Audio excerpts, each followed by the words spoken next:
TellyCast, the TV industry news review. Hi, I'm Justin Crosby, and welcome to this week's TellyCast.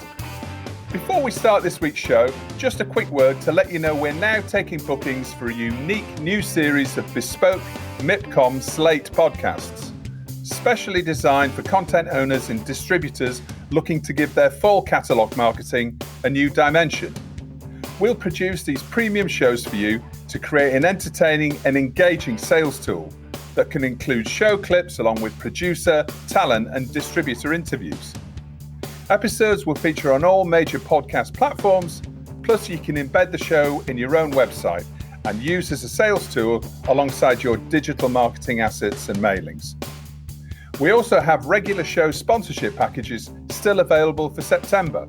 October is now booked. So, if you're interested in hearing more, please email me on justin@boomdialogue.com. That's justin@boomdialogue.com for the rate card and for more info. You can also find that email address in this week's episode description. So, on to this week's show, and my guests are Woodcut Media's Creative Director, Derren Lawford, and Drive's Joint Managing Director, Ben Barrett. Peter White from Deadline joins us with news of the axe falling on some big-name executives in the US TV business. And K7 Media's TV soothsayer, Girts Licis, looks at content with a purpose. It's all coming up on this week's TellyCast. So, welcome to the show, Derren and Ben. Hello. Good morning, Justin. Thanks for having us. Derren, let's start with you. Woodcut, you're renowned as one of the leading UK factual indies, doing business on an international level as well as domestically. How's the pandemic affected you guys over there? I think with everyone, it's a case of what were you doing when the music stopped? And that determined how you were going to get through this period. And we were relatively fortunate in so much as most of our productions were in production and nearing the edit or in the edit. And that most of the shows that had international filming had been done, or we were ramping up how it is that we were going to be filming in those spaces. So in February, we were talking about how we were going to film in America differently. And so we just changed how we were going to do it and sort of use more local crews and that kind of thing, to the point that we had one person in LA, British person, member of the team, who was able to get back into the UK just as lockdown was about to happen in America. But it was timed pretty much perfectly, fortunately for us, because we've just been thinking a bit earlier about the international footprint, because a lot of our shows are either co-financed or distributed to sort of America and Western Europe, and we were always looking for those sort of editorial elements. So on that side of things, we were okay with a bit of forward planning. We've got our own in-house post-production, and we've begun to move those to a remote system rather than everyone being in the office, which also meant that we were still able to deliver the shows. So during lockdown, we were delivering shows, Tony Robinson's VE Day to Discovery, Secret History World War II to Channel 5, Combat Ship Series 3 to Smithsonian, and Secret History World War II to Histoire in France as well. That helped in two ways, we think. A, we were able to still give people the shows that they were hoping to receive and still be in production.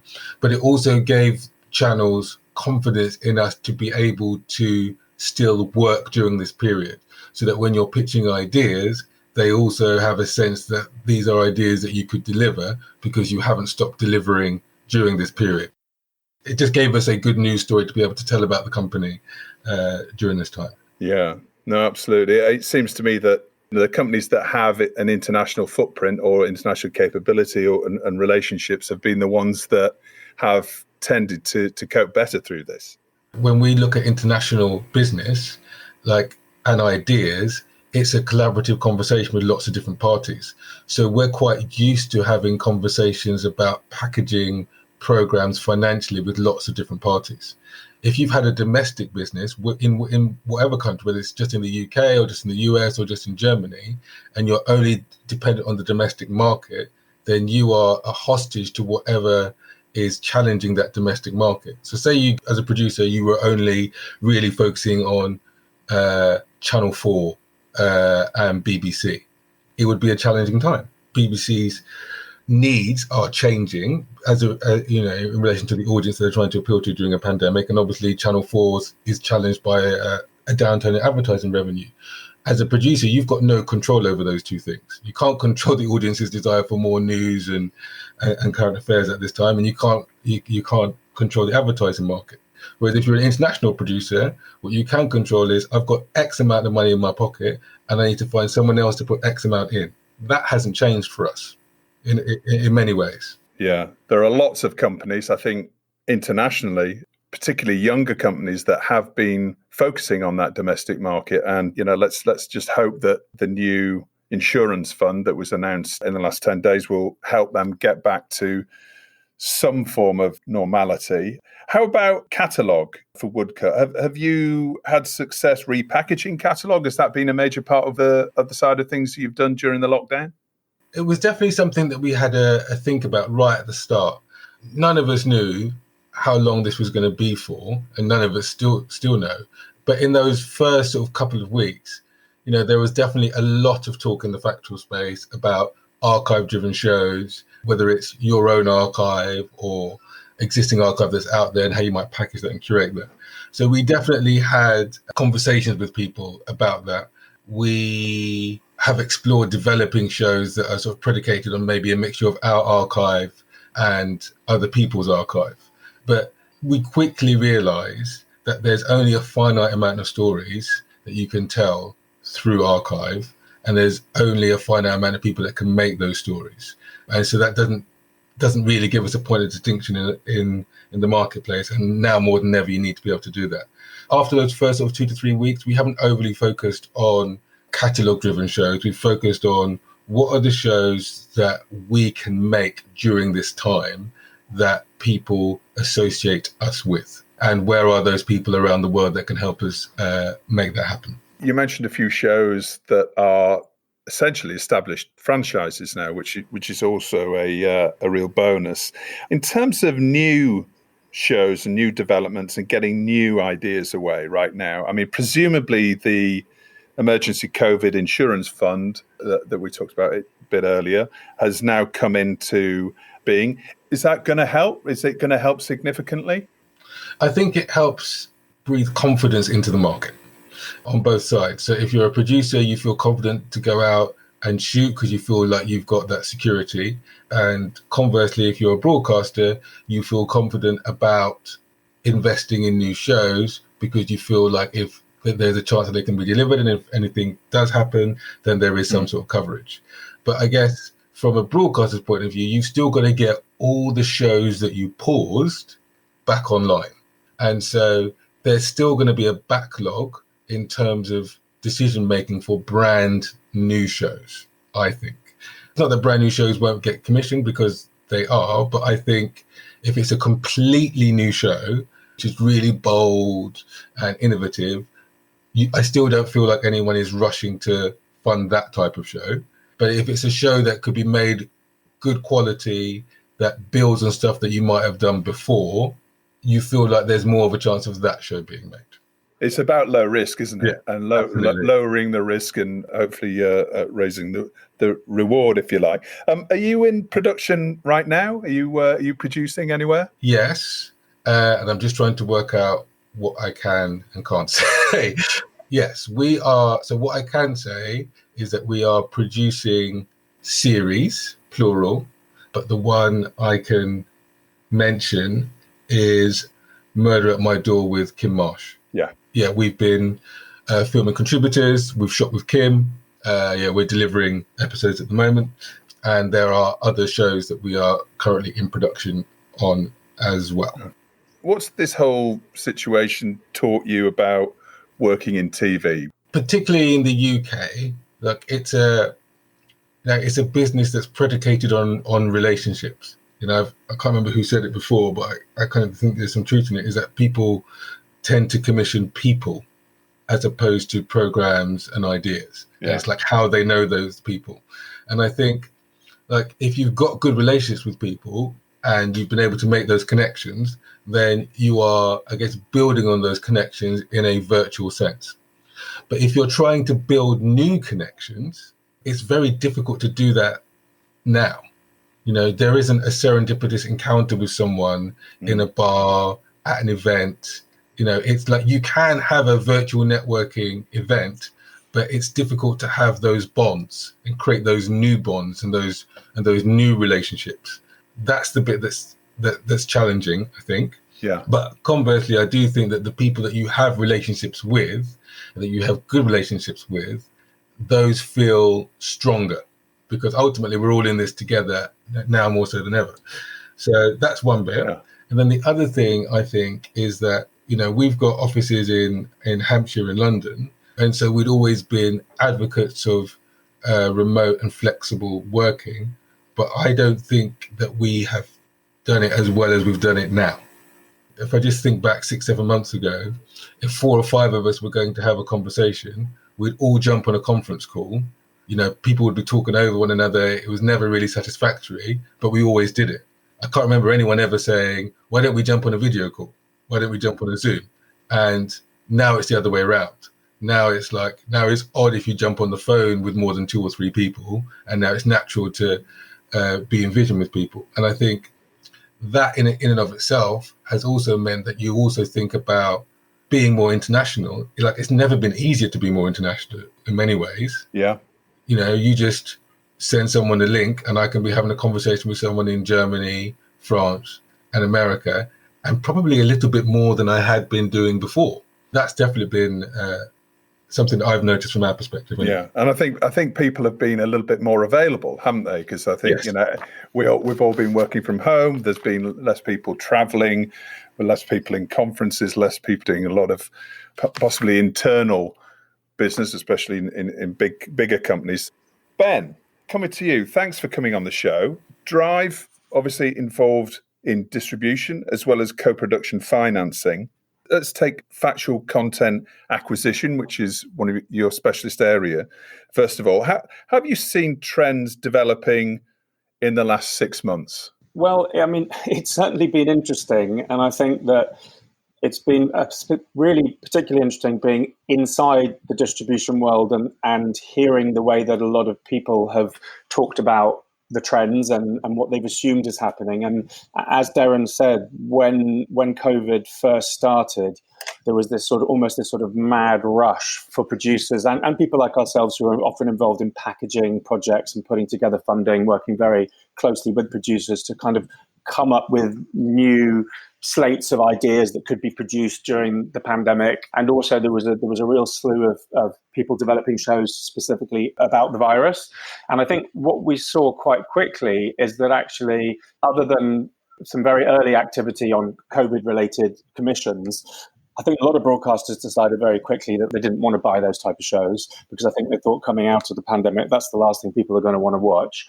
But I also think that actually, you know, in terms of the way that the buying patterns have evolved, is we saw almost all broadcasters massively engaging immediately with conversations about what have you got, what's actually produced, what's in edit so it can definitively be delivered, or what isn't, you know, what would still need production, and what have you got like sitting in the catalogue right now. Obviously, it was a different situation for different channels and different types of broadcaster. Obviously, the SVODs, I think, you know, have obviously weathered the storm particularly well, and some of the commercial channels have obviously struggled. But essentially, what we found is there was a huge amount of talk about, oh, as a distributor, you must be selling tons of shows in those early months of sort of, you know, March, April, May. And actually, what we were doing is we were talking more than I think we've ever talked to people about buying shows, while sales actually stayed pretty steady, as you know, as per they had in the previous months, and as we were to forecast for the year. We didn't see that huge surge until actually much more recently. I think that lots of broadcasters, of course, have programming in reserve. You know, they always schedule several months in advance. They've always got commissioned content sitting on the shelf. There was a huge amount of talk and actually not a lot of action for a while beyond normal course of business. But having said that, in the last few weeks, it's kind of gone crazy. And this is absolutely the busiest August I've ever experienced in TV land. We've really seen buyers come to the fore from sort of the middle of July. Literally, when you would normally expect it to start really getting quiet, we've really seen an uptick in acquisitions activity. And I think that's because maybe that we're now 3-4 months in and those gaps are now much clearer. Also, people are beginning to see an end in sight and so are making more structured planning. And for us, very, very busy at the moment, but a lot of the early months were really more conversations than action. August, as you say, is usually the time the TV industry is traditionally dead, really, isn't it? It'll be interesting to see how that moves into the traditional MIPCOM cycle when everybody gets back from holiday in September, everyone's back at the desks, hopefully kids are back at school, and a certain amount of normal service might be getting a bit closer to being resumed. So it'll be interesting to see how that goes over the next few weeks. I mean, in terms of Drive, you're renowned as probably the leading co-production financing business in Factual. How do you think this side of the industry is going to be affected? I mean, do you see that co-productions is over the last few years has clearly come to the fore as a really important way of producing new programming? Do you expect that to increase in importance going forward? Yeah, I do. I mean, you're right. Obviously, in recent years, we've seen a significant sort of growth in whether you call it, co-pro pre-sales, enhanced pre-sales, all these different models that have become the norm now. We've seen it come, more and more to the everyday business activity, and not just for us. I mean, when we started Drive back in 2013, we were exclusively doing that. And I think we were one of two of the only people who were really focusing on that area. Now, most distributors are very involved in bringing in pre-sales or certainly aim to be very involved in bringing in pre-sales. I definitely think it's here to stay. I think that the biggest challenge that COVID has thrown up and the sort of continued sort of fragmentation of the market is the attitudes to risk, something that Derren touched on. I think that, broadcasters are more than ever are risk averse. And so when you are putting these multi-party projects together, it's never been more important that you have the right elements in place. So, you're still going to need a really good idea, and you're still going to need a really good production company to execute it. You're still going to need a strong lead broadcaster that gives confidence to other channels. You don't always need all of those things, but you tend to always need at least a couple of them. One thing that we've really felt in the last year, but certainly even more in the last few months, is having those key elements, which starts always with idea and producer, but then also partners, is a really key thing to getting things over the line, because I think attitude to risk is just probably at an all-time low. There's lots of consolidation going on, isn't there? I mean, obviously, Banijay and the Endemol Shine Group acquisition that went through a few weeks ago, and we expect to see, I would imagine, as we go through this turbulence, lots more mergers, acquisition activity happening. Presumably, now's a really good time to be a boutique, if you like, a boutique business offering a really different kind of sales partnership to producers, a niche area, if you like. It's always a double-edged sword because, the big players have very deep pockets. They are able to come in with significant advances and first look deals and things that can take lots of good companies off the market, take lots of good shows off the market. We don't tend to get involved in sort of bidding wars for straight acquisition of content that is being put out to the market, because that's just not really our model. Our model is much more about collaboration with a small group of companies that we really work well with and we feel we can add value to. And I do, yeah. So I think on that, from that respect, it is a really good time to be doing what we're doing and being boutique, because it's those relationships that have become, they're the key to the success of our business. And also, we like to think that we're key to the businesses of our partners and in helping them to get shows away.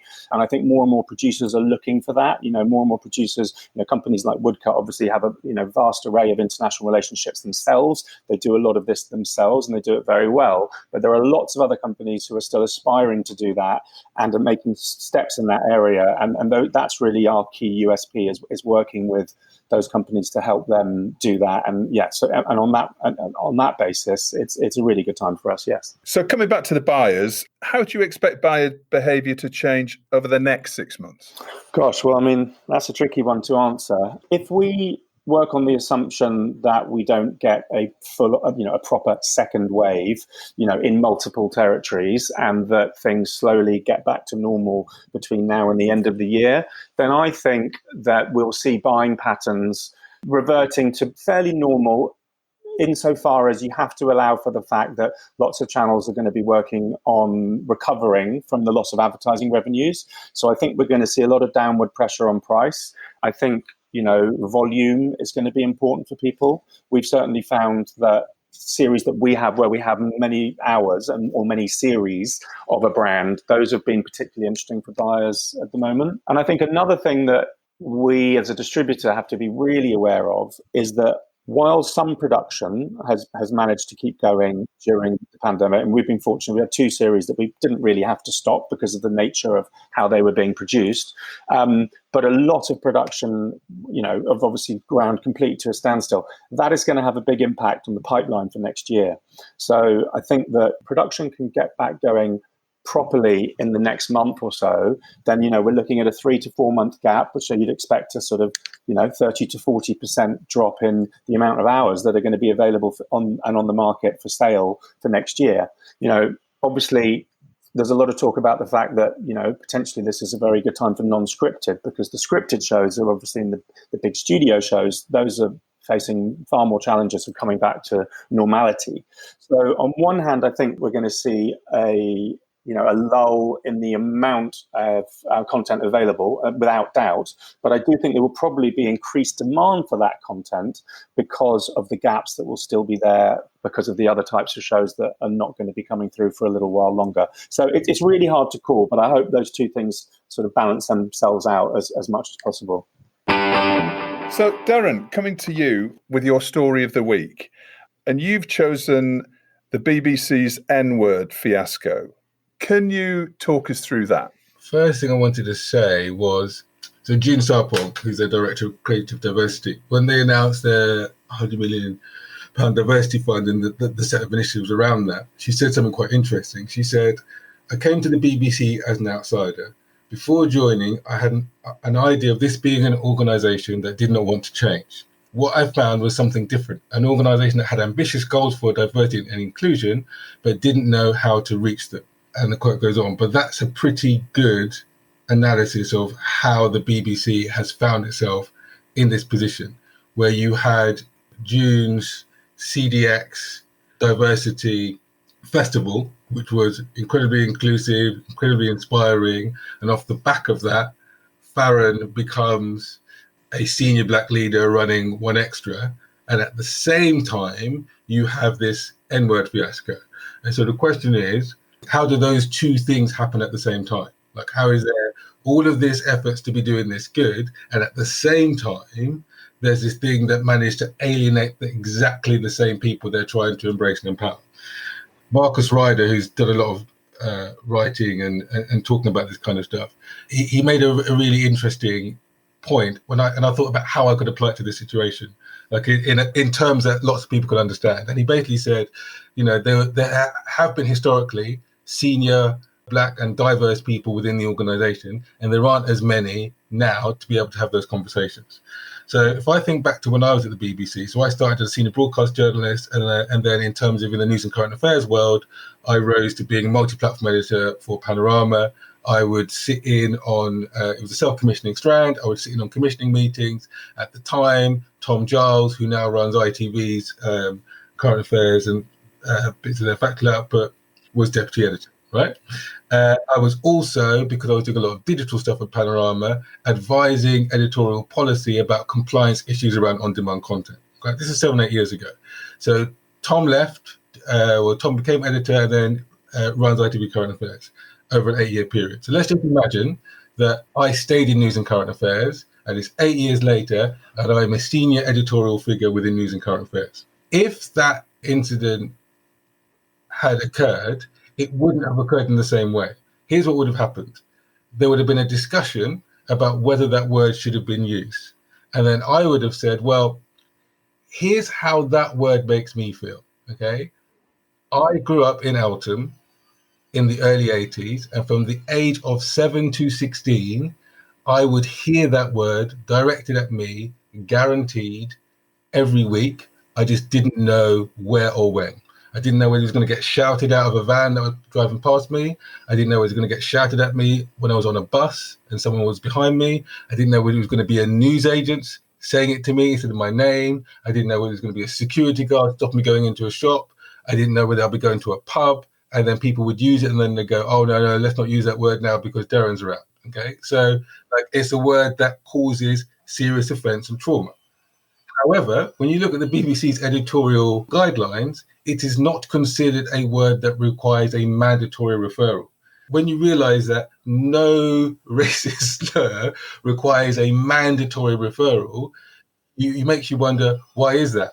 Probably, I would argue, because there wasn't someone from a particular background, ethnic background, that says, has anyone ever realised that this is a glaring omission? There are 3 words that require a mandatory referral, and none of them are racial slurs. That is now changing as a direct result of what's happened. And so I think this is, big organizations have lots of different processes and lots of different people in rooms making decisions. And if you don't have the right complement of people in the rooms for really senior decisions, this is how mistakes like this can happen. Because someone's not in the room raising their hand up and going, excuse me, let's just take a moment, maybe think about doing this in a different way. Yeah. And for those international listeners that may not have come across this news story, this was basically a regional news report on Points West, which was a BBC news show in the west of England. And it was a BBC social affairs correspondent repeated the N-word, which was the language allegedly shouted during an attack on a young black man in Bristol.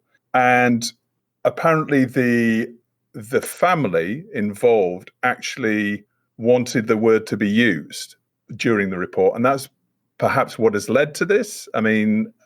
So I get that bit. I get why they would want it to be used. This is where it really helps having people from different backgrounds in the room when you have the conversation about whether you do it or not. If there was a scenario where it could have been okay, then it would have needed to have been a black reporter. Because what is very difficult to understand if you're not black is how that word sounds when it comes out the mouth of a person who's white. It's just very difficult to understand because you haven't been on the other side of it. This is one of the things that I guess was beginning to undermine what it is they were doing or how they were going about it. There was a tweet from Larry Madowo who said, the BBC didn't allow me, an actual black man, to use the N-word in an article when quoting an African American who used it. But a white person was allowed to say on TV because it was editorially justified. Okay. And this is where the BBC got itself tied up in knots a little bit. Thankfully, they have come to their senses. It is a shame it took 2 weeks and thousands of people complaining and a one extra talent sideman having to resign in opposition to what at that point had been no acknowledgement that there should be an apology. And in a way, I think the broadcast, well, there were 2 broadcasts because there was a Lucy Worsley show as well. The broadcasts themselves were bad in terms of the reaction that people had towards them. But what exacerbated the situation was a refusal to acknowledge wrongdoing. And I think this is something that we're just seeing on a wider scale with sort of the reckoning around systemic racism at the moment, is that, there's this notion of white fragility, but there's also this is compounded by institutional fragility. The notion that you cannot, as an organization, accept wrongdoing because you're worried about something else in that conversation. And the listening and learning that they said that they want to do now, if that's the biggest lesson that they should take as an organization, it's if we are dealing with something that speaks to a lived experience that I have not had, then let me listen and learn from people who have. It's as simple as that. If they had done that, they just wouldn't be in this situation. It is extraordinary. I mean, I think the BBC clearly, you mentioned earlier on, allocating £100 million inclusivity fund, appointing June Sarpong as creative diversity director. I mean, they're making all the right moves, I think, generally, but it just seems to still be fundamental disconnects in the organisation as it tries to do the right thing. I mean, do you think the corporation can learn from this experience? I actually think that the whole industry can learn from this, and I think the whole industry is learning from it. There was Creative Skill Set webinar yesterday on diversity. You've got Danny Horan, Zy Bennett, Charlotte Moore, Kevin Ligo.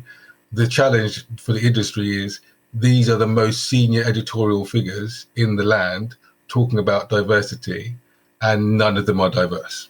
And obviously today, broadcasters announcing that, reporting on Kevin and Zy in particular, saying we are committed to making sure there are more senior Black, ethnic minority, diverse, underrepresented editorial figures, because that is the difference.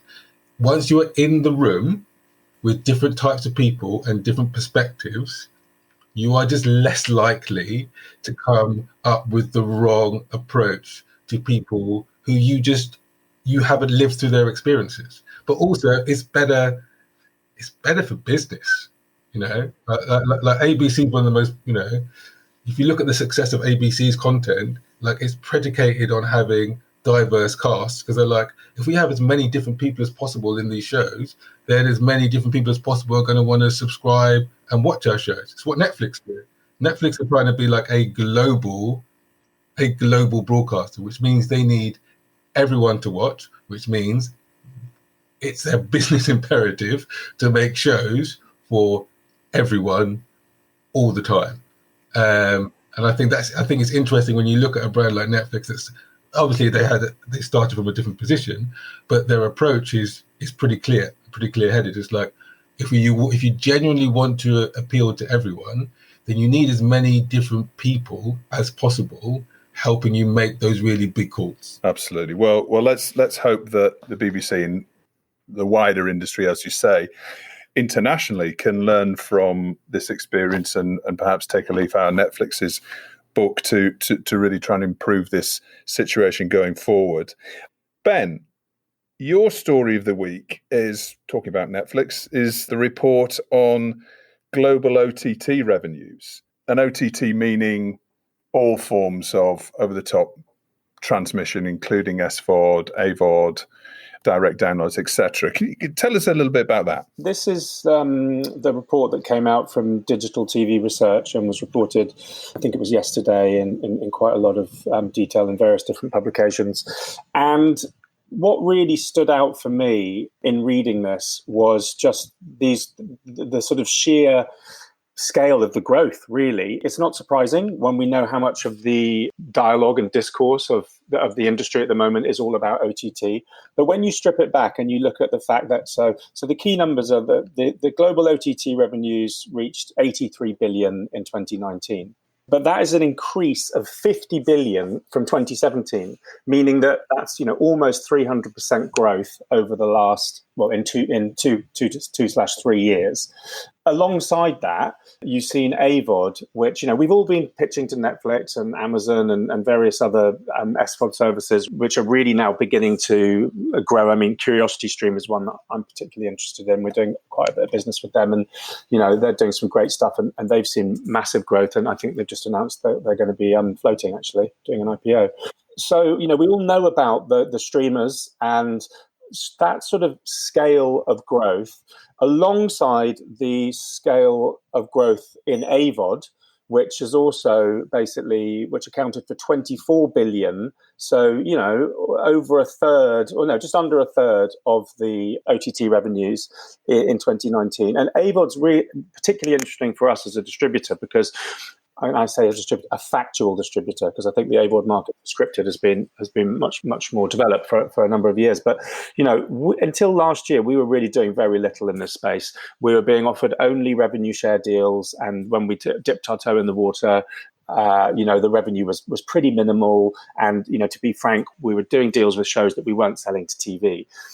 AVOD now is, it just feels like it's really now part of the conversation for us as a distributor with every show that we take on. And, and again, I really stress, working in documentaries and in factual, that's a big jump from where it was a couple of years ago. We're now seeing lots of different types of deals. We're seeing lots of flexibility on how we can work in different territories and different windowing with different rights. So that for me was particularly interesting. But I think the biggest thing about this report that stood out was actually once you asked me to be on the podcast, Justin, I was looking through the week's news and thinking, what's an interesting story that I could talk about? It was just that this just stood out as such a sort of big growth story alongside just numerous stories of difficulty and woe from within the TV side of the business, that it really just felt like a real sort of juxtaposition of how these two different sectors are going in different directions. Alongside that, those growth figures that have already, almost trebled in the last 3 years. Also in the news this week, new Disney Star streamer planned for 2021, Viacom SVOD planned for 2021, Curiosity Stream IPO, as I mentioned, Little Dot acquisitions, Pluto acquisitions. So, there's all this positive noise and activity happening in the OTT space.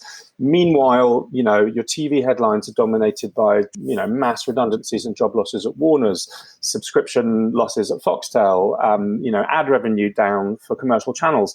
For me, it just stood out that, the OTT market is just, it's just going to be such a big part of our future. And particularly at the minute, it seems to be going from strength to strength with all these new things planned for next year and beyond, I'm sure. Whereas, TV's having, it's still the lion's share of what we do. And as with TV and OTT, it's still the major markets that, the top 5 markets that are really dominating the vast majority of the revenues. But it really stood out for me on the list of stories as something that was, quite stark in what it represented for the two different sectors. In terms of the experience of selling shows to traditional TV businesses, linear TV businesses versus SVODs and AVOD channels, for example, what do they need to do to try and fight back, do you think? What does, on the buying side, what do networks need to do? I guess the short answer is lots of them, this isn't so much the fight back, but, as I just said, with all the stories, all of the major networks are now just have got multiple OTT plans. There's more and more coming on that front. It's clear that content sharing between the different platforms only really works to a certain degree, and to be honest, doesn't often work that well at all. The standard terms that you'll get from the big OTTs that we've mentioned by name, that you'll get TV back after 12 or 18 months, by which point, unless you've got a massive hit show that's really found a big audience on OTT, not many channels are going to be that interested in it, in our experience. Perhaps the biggest thing is that we have found that OTT services are just much quicker in their decision making, and they're fairly uniform in deal structures. That for me is a major factor. But often they are global deals as well, and there's only certain projects that you really want to do a global deal for. I would still, for the right show, and we've done this several times in the last few years, we've turned down big global OTT offers to go territory by territory. And every time we've done it, it's worked for us. Now, we wouldn't always do that, because it might be that, those are particular event pieces or big specials or certain things where we knew there was going to be a big audience in a number of different markets. The big challenge for the linear channels is obviously these, is going to be, and both really is going to be this sort of the rights overlap and how the market is going to find its way through that, because the sharing of content between the two platforms, certainly in non-scripted, is something that, sort of seems to work sometimes on paper, but much less in practice. Interesting. Well, no, it's a fascinating time, but the last 6 months seems to have supercharged that move towards streaming, and we're going to see a lot of these traditional networks fundamentally having to rethink how they operate, and unfortunately, that's probably going to mean a lot of job losses as well as we go through the winter. So now it's the time in the show that you've all been waiting for, to hear Derren and Ben's hero of the week and who or what they want to get in the bin. Derren, let's start with you. Who's your hero of the week? Okay, so my hero of the week is Dominic Buchanan. So Dominic is one of the co-creators of End of the Effing World, hugely successful drama series, BAFTA award-winning series, and for reasons of sort of process and protocol, has not been allowed to have a BAFTA mask. It speaks to people having to speak truth to power whilst being discriminated against, which leads me to the thing that I would like to put in the bin. And I was trying to think, what is the thing that I'd want to put in the bin with all this different stuff swirling around? And it isn't like systemic racism, too big for the bin. It isn't white fragility, because that's not for me to put in the bin. But what it is, I think, is bureaucratic bungling is the only way. There's these outdated processes that are meaning which people are slightly hamstrung by. Because of that, they're compounding mistakes or making unnecessary mistakes rather than moving things forward. So yeah, a little bit of clear-headedness in terms of how processes could be updated for the benefit of everyone would be good. Yeah. So bureaucratic bungling is going in your bin. Yes. Okay. Excellent. And just coming back on your hero of the week, it was extraordinary, that story, that the co-creator of this hit show couldn't have a mask. The iconic BAFTA trophy for creating such a huge hit show, and just due to seemed I didn't really understand why he couldn't get it. It was just extraordinary to me. Like it's a technicality, but there's the letter of the law and the spirit of the law, that old saying, and I think this is a very unfortunate case of that. And you have to bear in mind that for him to write an open letter like that, it takes a lot of courage, and it may come to nothing, and he still feels like he has to do that.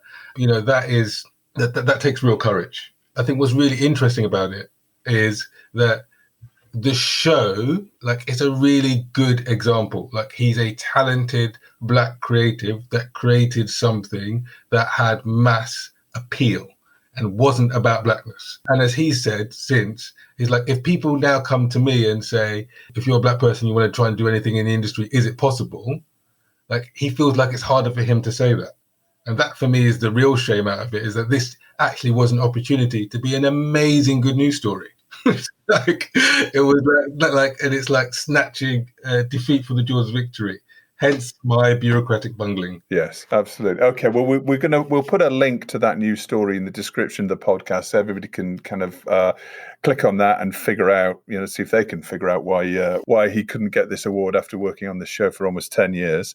Ben, coming to you, who or what is your hero of the week? Well, I've taken the slightly unusual approach of sitting on the fence with one particular story and saying that this could be absolutely brilliant, or this could be something that really needs to get into the bin. So This is a story that I read in C21 about the US version of the Eurovision Song Contest, which is called the American Song, and it's due to debut in the holiday season of 2021. So This has been put together by a team from a company called the Brain Academy, part of Nordic Entertainment Group, and they are going to be working with a couple of very experienced Scandinavian producers whose names I can't pronounce, but have produced 20 Eurovision Song Contests between them.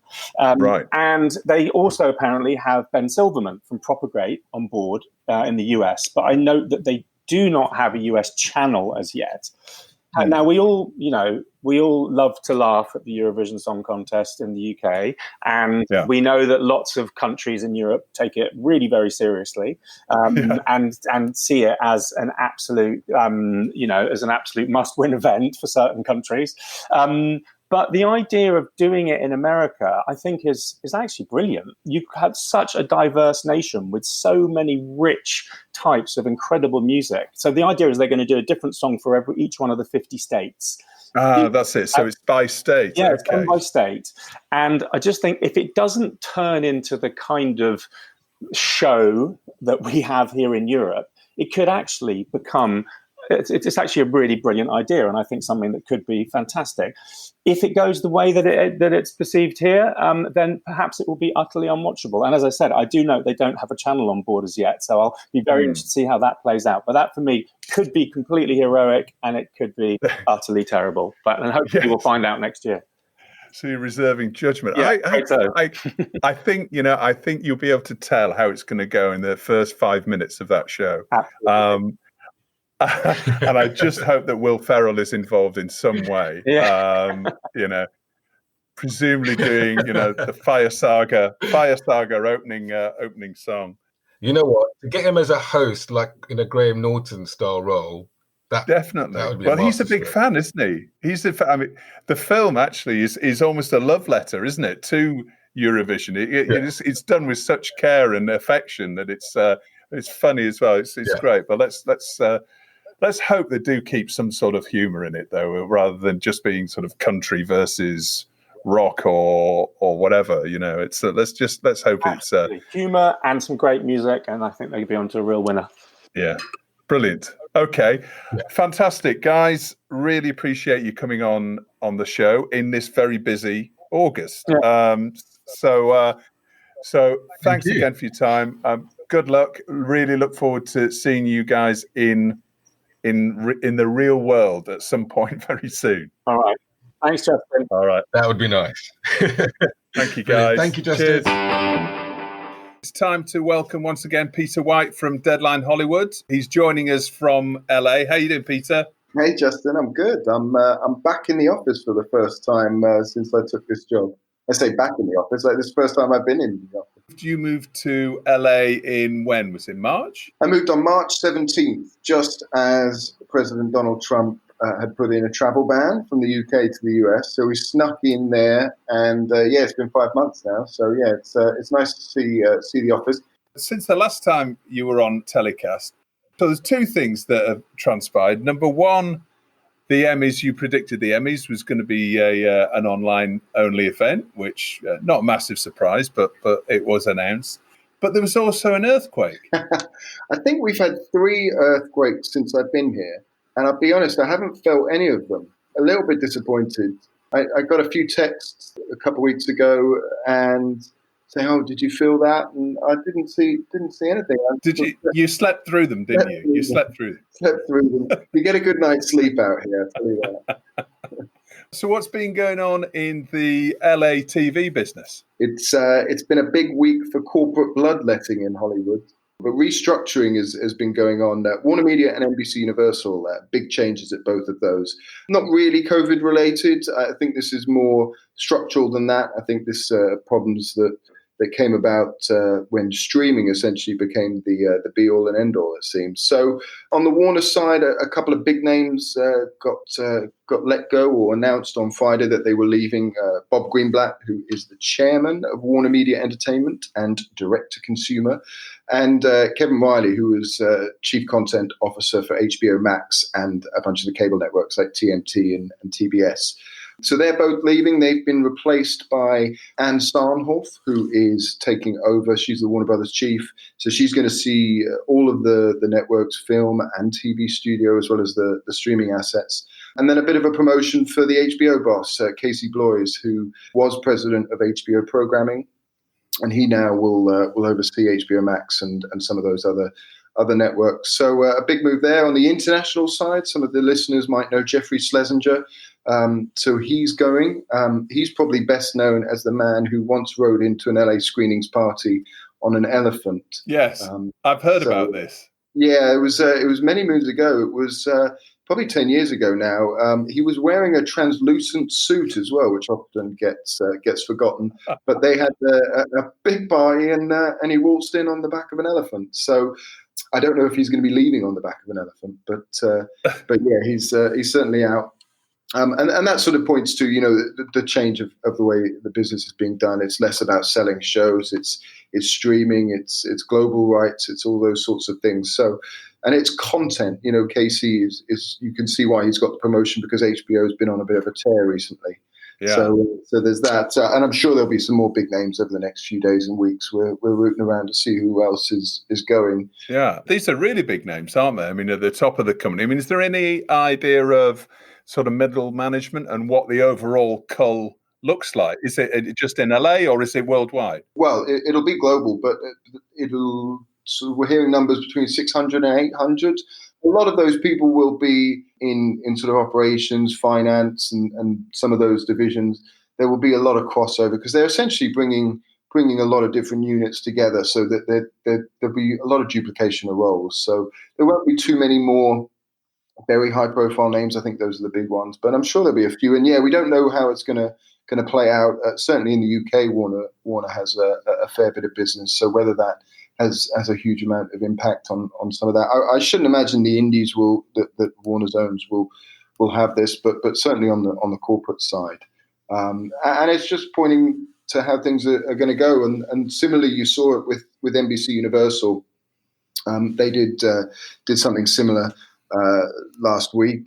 Good news, bad news for Brits in Hollywood. On the one hand, you had Paul Telegdi, who the former BBC Worldwide man.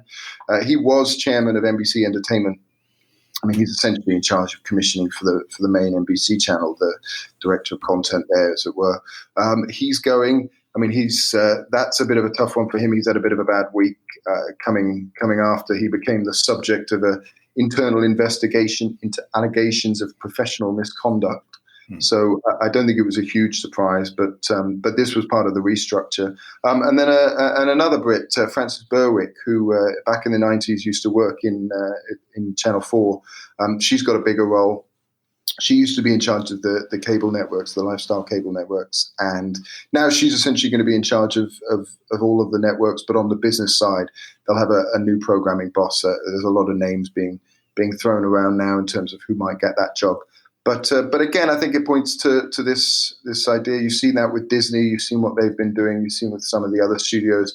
They're consolidating as we all essentially watch telly on the internet. And I guess it's just a case of perhaps these huge companies were maybe planning on doing this and rationalizing their businesses over the next sort of 12, 18 months or so. But maybe COVID has really sort of brought it forward and just sped up the process. Yeah, it's tough to tell, isn't it? You don't know how much of this would have happened or the timing of this. With Warner Media, I think Jason Kilar, who came in, I have a feeling this is not really COVID related. I think this is his plan. He joined a few months ago. So I imagine this is sort of his first thing that he's taken charge of. And then on the NBC Universal side, yeah, similarly, I'm not entirely sure that it's COVID related. As you say there, I think the timing of these things might have been impacted because a lot of the business is stalled at the moment. I mean, on both sides, other than the production shutdown, they both got these new streaming services. So I think that's really where this is with Peacock and HBO Max. So under the cover of COVID, but not a great time to lose your job either. No, absolutely not. And is there any sense of how HBO Max has started out of the blocks? Not really. None of these companies give numbers. They have admitted they haven't had a programming hit, as it were. I think Love Life was their big show, which was Anna Kendrick, and I'm sure Friends is doing well for them. But no, there's not a huge idea in terms of how they're going. And similarly, Peacock on the NBC side, they were both coming at a little bit late, so I think it's going to take them a little bit longer. But it's all about the shows, right? If they get a hit, if someone finds the next Game of Thrones, then this will be the biggest service. And if they don't, it'll rely on library and probably do relatively well anyway. Well, we obviously wish anybody who's been impacted by this, both on the NBC Universal side and the Warner Media side, wish them all the best, and hopefully they can find new roles very quickly. I mean, there's obviously a lot of senior people now out on the market, so I'll be interested to see where they land. Yeah, exactly. The dominoes falling does tend to shake things up. So I'm sure there will be some more moves over the coming weeks and months. Okay. Peter, as always, thank you. Don't get caught in any of earthquakes or any other natural disasters. I'll do my best. Thanks, Justin. So it's that time in the show that we get to go over to Riga and speak to Girts Licis from K7 Media. Good day, Girts. Hello, Justin. It's a great bake-off day, I think in London, but also in Riga. It's really hot. As an Englishman, I'm suffering rather from this. Are you? Yeah, I mean, we're a country, as you probably know, that doesn't really understand air conditioning. So we're suffering. And obviously, everybody's at home. The whole TV industry's at home. Everyone's absolutely baking.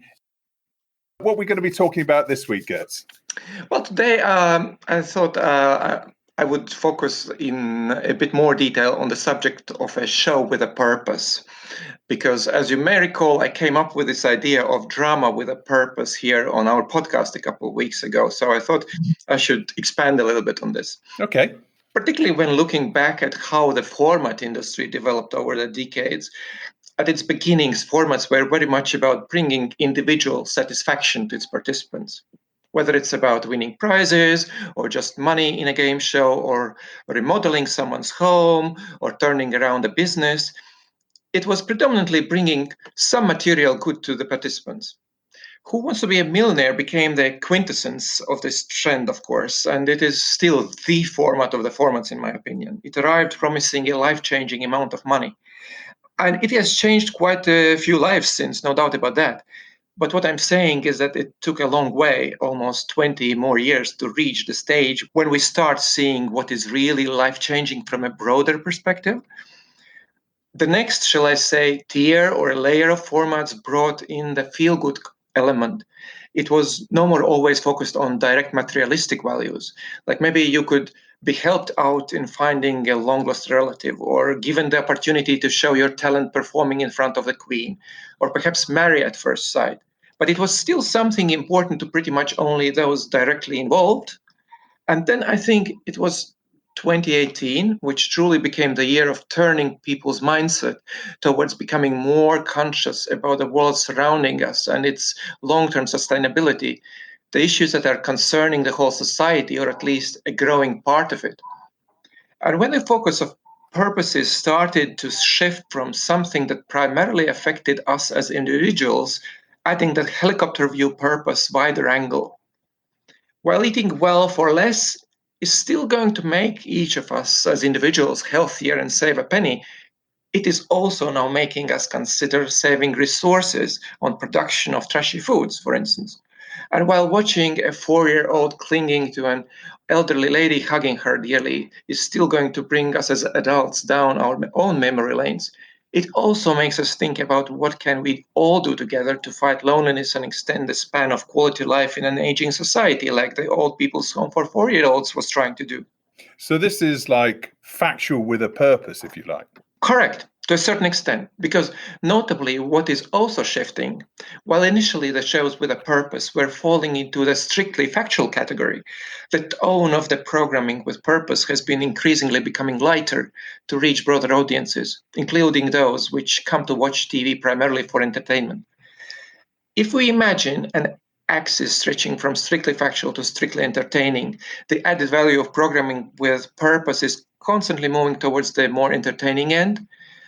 From economic travel shows with only 5 items in a bag, to family reality with game show elements consisting of quiz on environmental issues, to growing unpopularity of talent show spin-offs featuring senior citizens, and so on.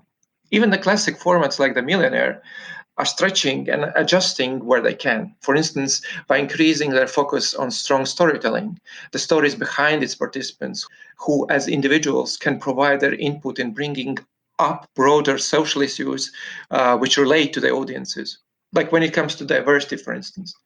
There has been a mother with low income playing on the show in UK who came to show to afford to celebrate her son's 18th birthday, or in Turkey where a mentally disabled individual was playing and therefore was provided with a whiteboard to write the answers on instead. Such encouragement to many people who may have watched thinking, what a good show, but I could never have a chance to be part of it. So answering your question, there is definitely a place for factual with a purpose, but there is certainly also entertainment with a purpose, as well as anything in between. And increasingly, to some extent, we have actually arrived back at the beginnings when the money mattered, only with a different reason. We see celebrities increasingly participating or playing a game for a chance to donate to a chosen charity, for instance. Or like in the current production of the Family Feud in Australia, which in light of COVID is going to be a special primetime television event consisting of a 10-episode run dedicated to celebrating frontline, emergency and healthcare workers and offering them the opportunity to win a serious money prize. Though in other cases, it's not the money that matters, but rather the feeling of we are all in this together, which is the case of an upcoming Belgian reality show in which celebrities are going to be trained to become nurses and will try out by themselves what do these long, tiring shifts mean. The fact that another Belgian format, Emergency Call, which immerses viewers into the world of the super demanding job of call takers of the emergency call center, became the second most sold format last year, with 10 sales, less only than the entertainment phenomenon The Masked Singer, shows that there is undoubtedly a growing appetite among audiences globally toward this kind of programming. And actually, why do you see that trend increasing? What do you think the reason for that is?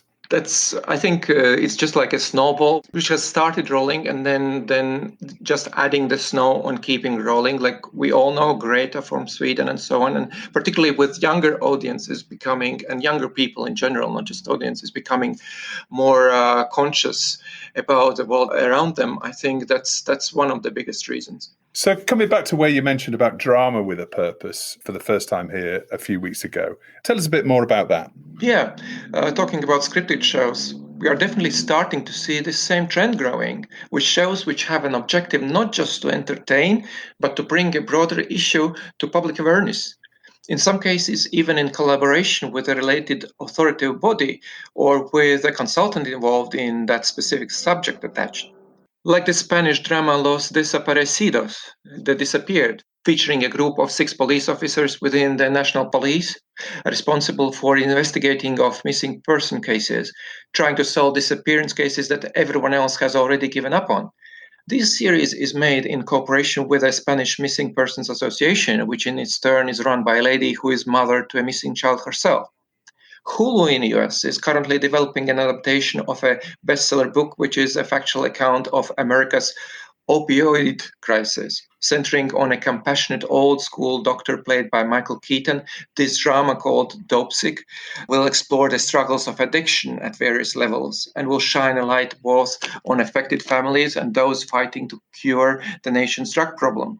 Disney's ABC, in its turn, is in works of yet untitled medical drama from the Good Doctor writer-producer David Renault, inspired by his own life.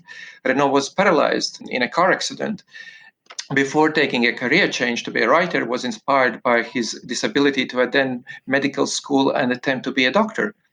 This show is adapted to a female protagonist and will follow a female wheelchair-bound doctor, sending a strong message to all the skeptics.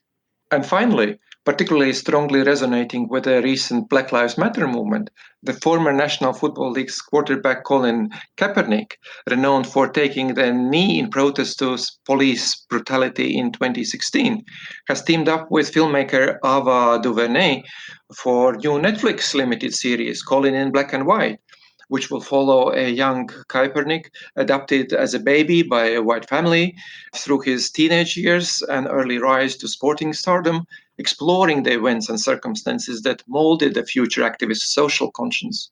So we're really seeing a flight to authenticity, aren't we, in both factual and scripted programming? Absolutely. Yeah. And I think it's just going to become bigger in the next year or so. Yeah. And I guess you could say that many of the David Attenborough natural history documentaries maybe was responsible for some of this movement, or certainly kickstarting it with Blue Planet and the activism that came out of the back of the first show. Possibly as one of the causes, but also if we are looking at the broader picture, I think the borders between scripted and unscripted in general have been becoming more and more blurry. And it's not just the scripted that's borrowing from the unscripted. It's also unscripted shows which are borrowing a lot of tools and tone from the scripted ones. Yeah, well, in the UK, the BBC recently aired a 3-part factual series looking at the rise of the Murdochs, called Rise of the Murdochs. And the whole production and the feel, the theme tune was really, very much focused on Succession. So it was really interesting to see the drama inspiring a factual series rather than the other way around. Fascinating stuff. Girts, thank you very much as always. We'll see you next week. Yeah, take care. Well, that's about it for another week's show. As always, thanks for listening. Don't forget to rate and subscribe to the show and share it with friends and colleagues on social media. If you want to hear more about our advertising and sponsorship packages, including our new series of bespoke MIPCOM Slate podcasts, please email me at justin@boomdialogue.com. That's justin@boomdialogue.com. TellyCast was edited by Ian Chambers. On next week's show, we have Toby Faulkner, Head of Unscripted at Facebook, along with Sam Barcroft, CEO of Barcroft Studios. So it's all about social media, digital and short-form content. So don't forget to tune in then. Until then, look after yourselves and stay safe.